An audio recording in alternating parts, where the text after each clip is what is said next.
doručak i idemo. I onda ako započne dan kafom, koja je najjači nervni toksin, dosta sam istraživala i eto iz tog stanovišta mogu da kažem kafa nije dobra ideja za početak dana. Nikako. Pogledajte, zašto je najveći broj srčanih i moždanih udara rano ujutru? Zato što uglavnom ti ljudi koji piju kafu, što sam rekla baš malo pre.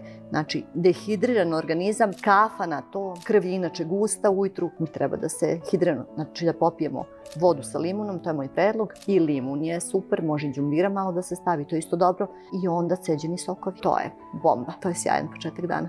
I onda imate snagu, mozak vam dobro radi, dobro ste, potpuno ste dobro, i onda možete da krenete.